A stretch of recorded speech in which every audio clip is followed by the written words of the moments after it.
To our missing series now, and the disappearance of a little girl named Alexis Patterson. It was May 3rd, 2002, when the 7-year-old walked to school with her stepfather in Milwaukee, Wisconsin.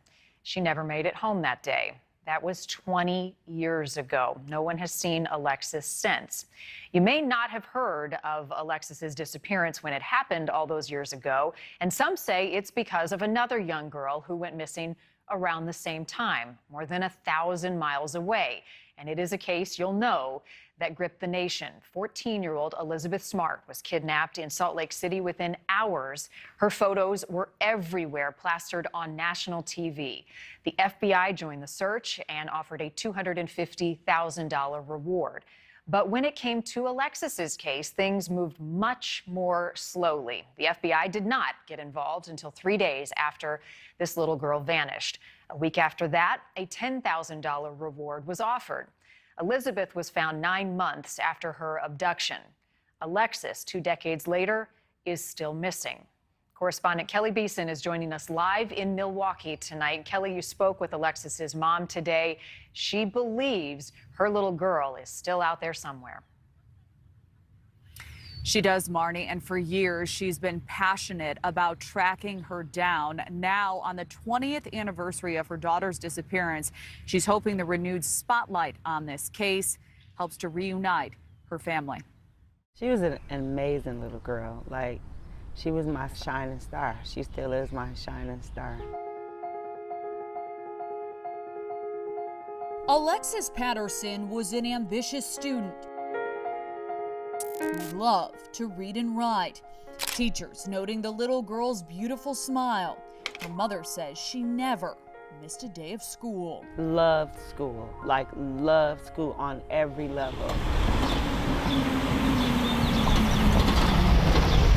It was May 3rd, 2002, when the 7-year-old walked less than a block from her home to High Mount Elementary with her stepfather. He reportedly says he watched her walk up to the playground before he returned home. But teachers say Alexis never made it inside. I didn't know what to think. Wait, hold up.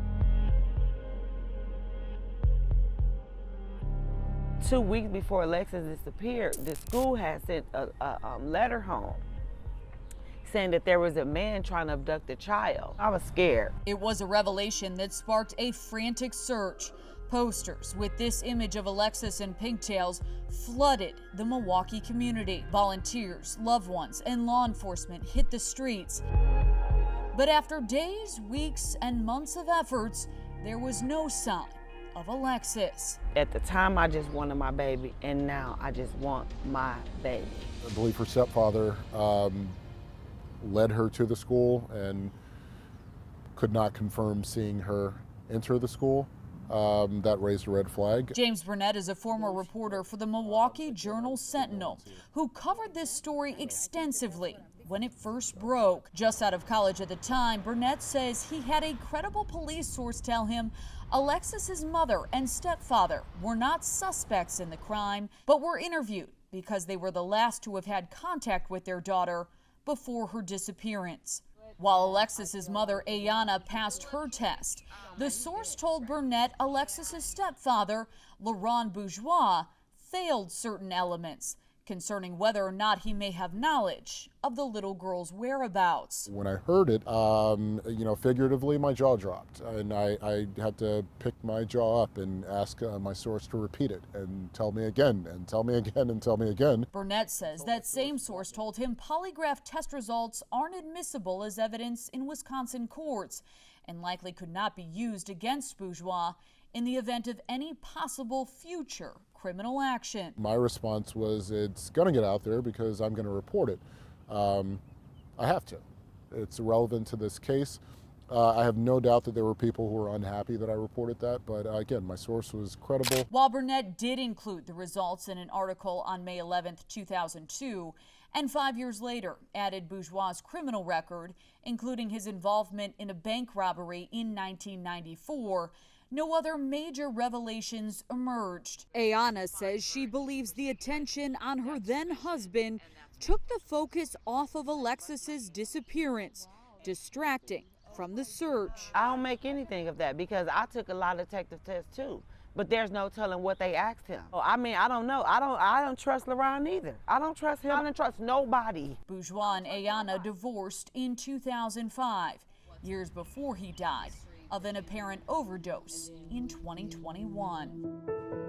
In 2016, after receiving a tip from a journalist, Ayanna says she's certain she found her daughter alive and well, living in the Midwest. She says she collected the young woman's DNA, and it was a match. But I'm her mother. I'm telling you, this is my baby. She have 8 of the same identifying marks, and she have 4 other marks that I didn't even say nothing about. Ayanna adding the Milwaukee Police Department never did their own DNA testing. However, NewsNation received an email from the department saying they did in fact do a test that did not connect the 2 women. This is being done purposely.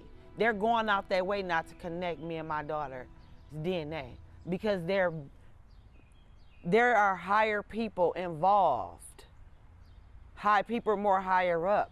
So when it comes to little bitty Alexis, little black little girl, she don't matter. She does not matter. She never did.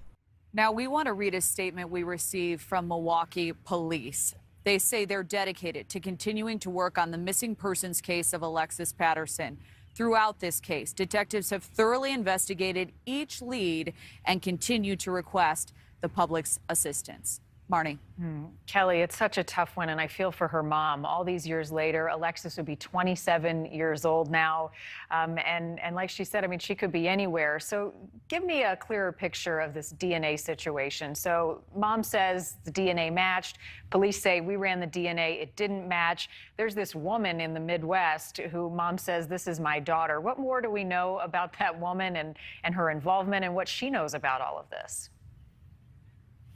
You know, it's an extremely difficult case to report on because we are going secondhand from really Ayanna, the mother of Alexis, and she says she is absolutely certain this is her daughter. She says because this is such a high-profile case, of course, we're keeping her identity concealed.